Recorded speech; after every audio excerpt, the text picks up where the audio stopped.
Further debate, I recognize the member from Nepean, Carleton. Thank you very much, Speaker. I want to say thank you, obviously, to my colleague from Ottawa, the Minister of Francophone Affairs, for allowing us to continue the debate.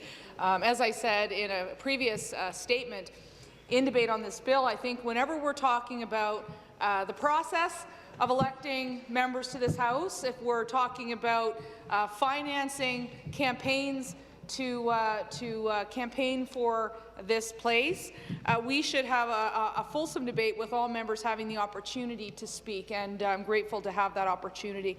My colleague from Oxford, when he spoke to Bill 45, talked about when Canadian troops went to his parents' homeland and how excited they were to see Canadian soldiers liberate them.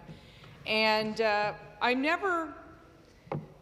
it's never too far from my mind, Speaker, that when I get to sit into this legislature, and I still do it after being here almost 11 years, where I'll look up to the ceiling and how magnificent it is, and how I think about the people who sacrificed not only to build this structure, but the people who sacrificed to ensure that we have freedom. I had a statement not too long ago, I guess it was a year ago, where we talked about the time when the Ontario legislature was first created. Women didn't have the right to vote. There was no diversity in ethnicity, with the exception of likely the difference between Protestant and Catholic. Today, 100 years later, or even more than that, we see women in unprecedented numbers, our Premier, our Deputy Premier, the Leader of the Third Party, all females.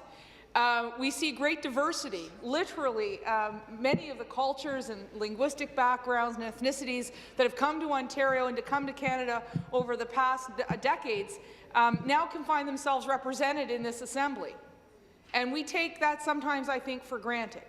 So when we talk about the electoral process, when we talk about how we elect MPPs, I think it's critically important that we have a full debate, that we engage the Chief Electoral Officer, and that we engage the public on how to make things easy, accessible, but also ironclad, and so that the integrity of the process is never put into question.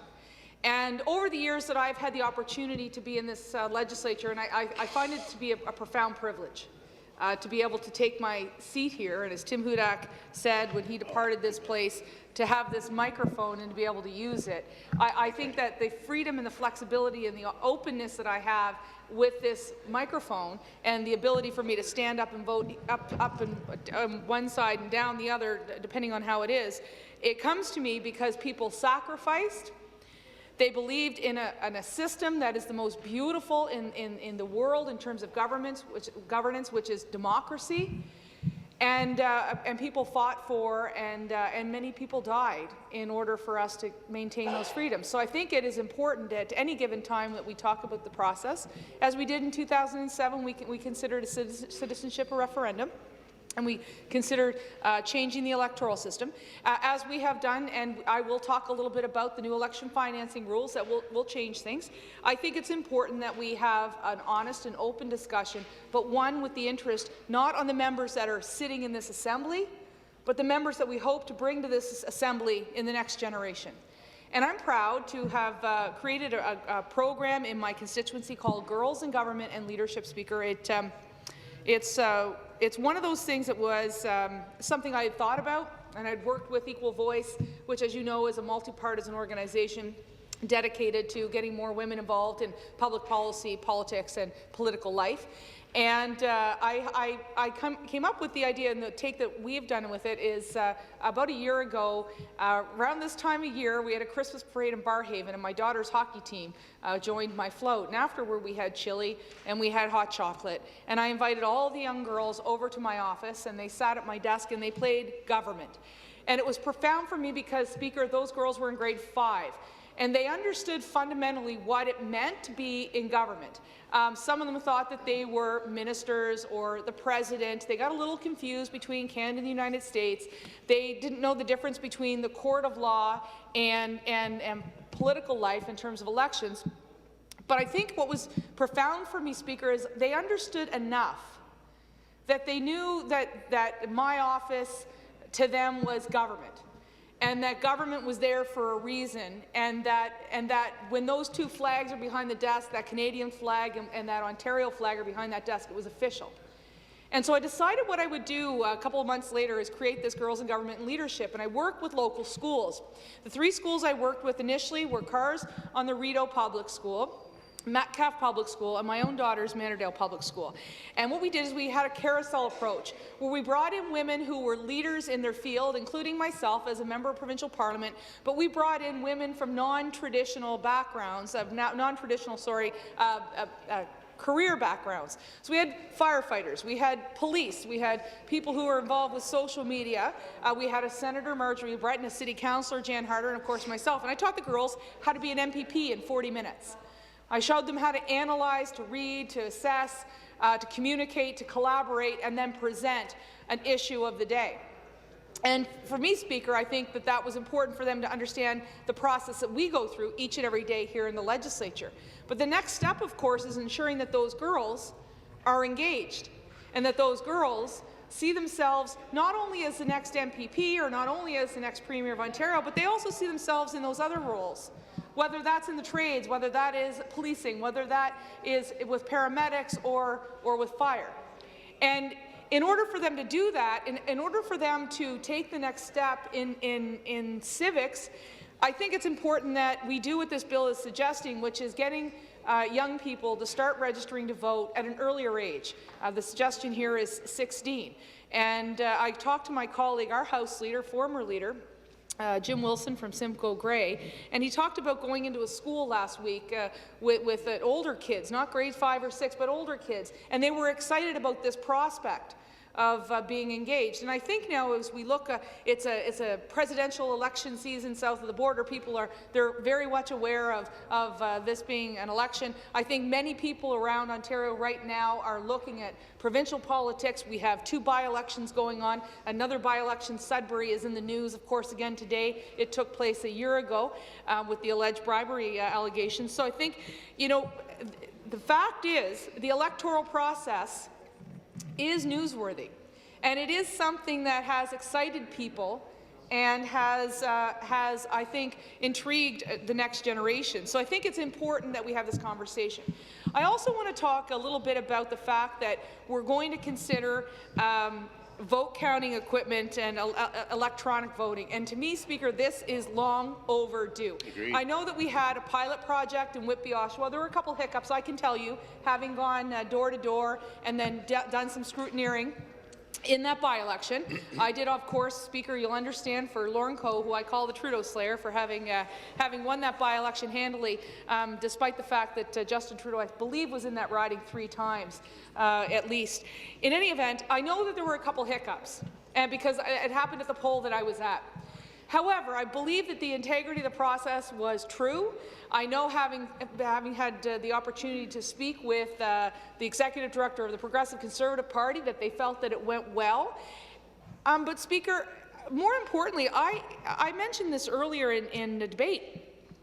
When the City of Ottawa amalgamated in 2000, we used electronic voting, a little machine, the smaller than my desk, where you tick off the box, it goes right into the machine, the results are tabulated within 10 minutes. People know who has won the election within the hour of polls closing. And I think that's beneficial for a variety of reasons. When we come to this assembly, we do so to assemble freely. We have freedom of speech. And a critical part of freedom of speech is also having a free press. And I think it's important for the free press to be able to report on the outcome of an election, so people can know almost instantaneously who their next MPP is, who their next Premier is. And I can tell you, Speaker, and we're not alone, there have been many nights where we have waited late into the evening to find out who the next government would be, who the next member would be, and sometimes it took recounts. I want to recount the 2011 election.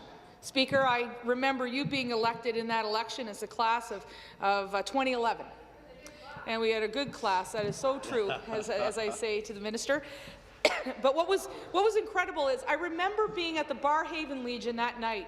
I'd won with over 50% of the vote, so it wasn't really a product of whether I was going to win or not.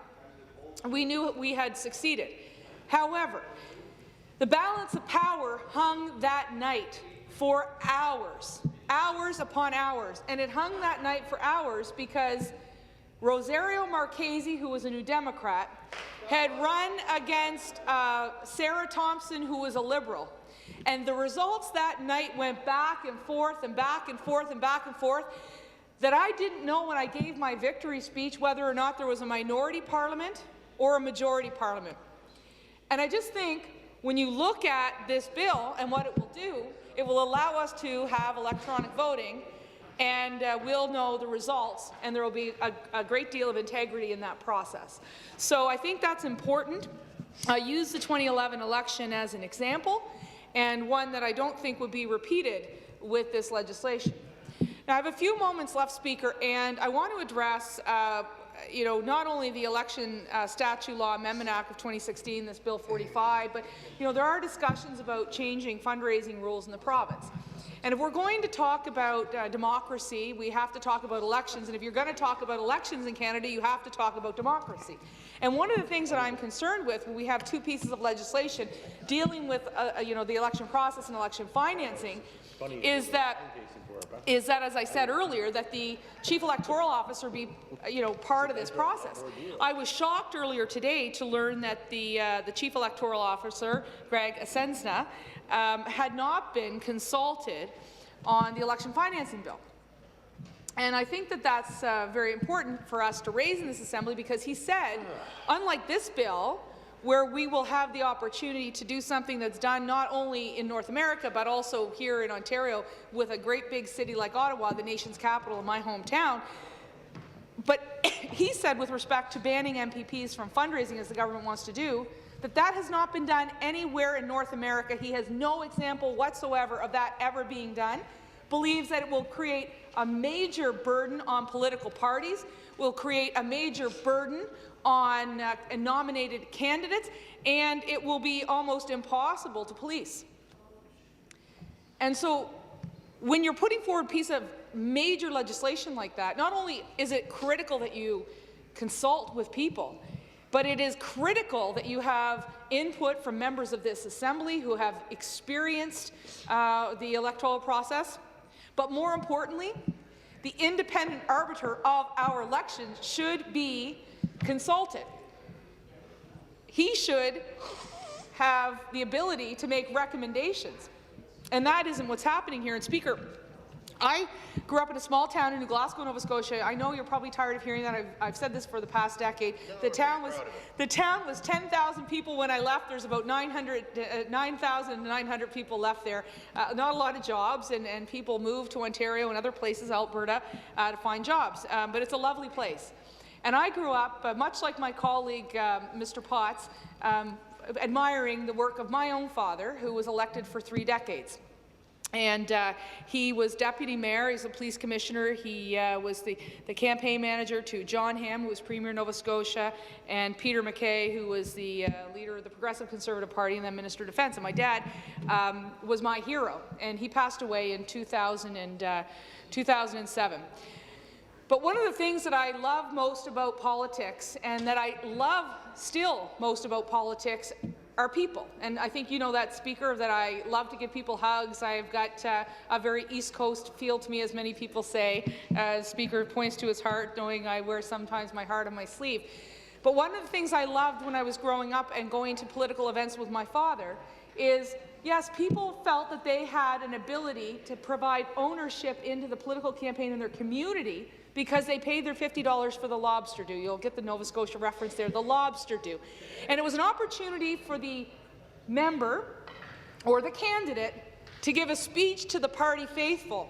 And at the same time, they felt like they were buying stock into that campaign. Nothing wrong. They're vested. They have a vested interest. Now, don't ever confuse that, Speaker, in my opinion, with the cash for access scheme that people abuse in terms of a minister of the Crown selling a $10,000 appointment for a contract. That doesn't happen in Nepean Carleton, and it didn't happen in New Glasgow, Nova Scotia, which was called Central Nova, or Pictou Antigonish-Guysborough, or in the provincial riding, Pictou Centre. No. Back when I was growing up, my cousin, who was Premier of Nova Scotia, Donald Cameron, he represented Pictou East, Jack McIsaac, Pictou Centre, and Donnie McIsaac, Pictou West. The 3 Pictous they were called. All 3 of them cabinet ministers. My cousin became Premier.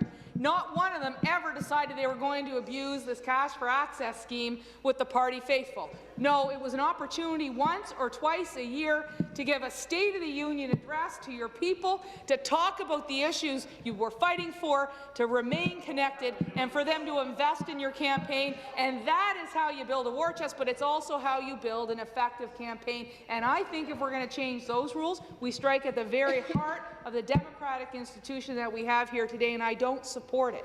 I also don't support, Speaker, this notion that the taxpayers of Ontario should be funding political campaigns.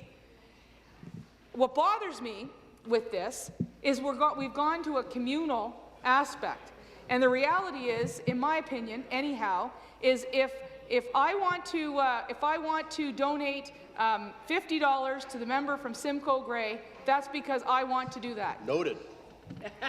Now, I guess I have to get my checkbook out before I leave today. But if I don't want to donate to the Minister for Children and Youth, I don't have to. But the way this system is that's the way it's going to go. And that is my fundamental belief, and I have a microphone here and the freedom to use it, and that's why I want that on the record, Speaker, because I find it's very insulting to the people of my constituency that they are told that they have to contribute to this system.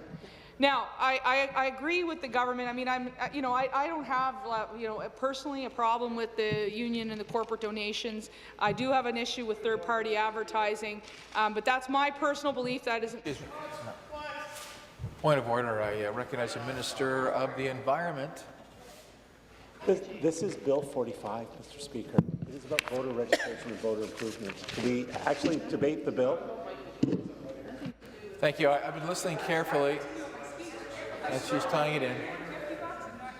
Please continue. Thank you very much. Speaker, and I appreciate the intervention. I know it's something that the government probably doesn't want to talk about, but it excites me, and it's one of the things when I see progressive Conservatives across Ontario, I talk to them about the election financing bill just as I talk to them about Bill 45. I talked to them about the changes that are going to be fundamental for the 2018 election, and that's what's critical, Speaker. That's what these rule changes are about. It's about the 2018 election, how we elect MPPs, and how we finance them, and I believe they're one and the same. And I believe the people of Ontario have an opportunity right now to send their displeasure to the government, but they also deserve to hear the debate.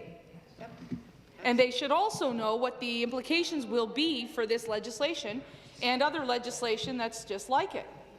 And I think that when I speak to progressive Conservatives, I can tell them all about Bill 45, and I can tell them all about Bill, is it 2? 2, Bill 2.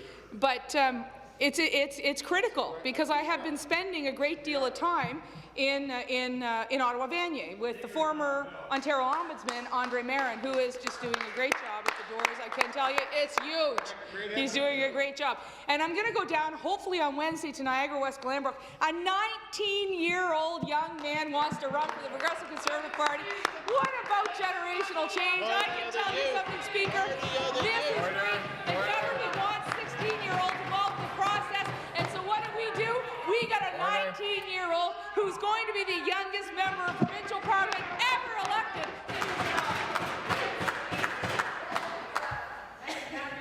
Wow. And to realize that some of the heckling was coming from members who aren't even sitting in their seats. My goodness sakes. But I believe she might have been encouraged by the one sitting beside her in the seat that she's occupying. So I will now turn it back over for... Thank you, Speaker. But again, in the 30 seconds I have left, I want Sam Oosterhoff to know that he has the 100% support of the Progressive Conservative Caucus as we debate Bill 45, trying to get young people at the age of 16 engaged in the process. I am so excited that the youngest member of the Ontario legislature ever ever will be elected on November 17th. Niagara West Glanbrook, Sam Oosterhoff is the name. Thank you, Speaker.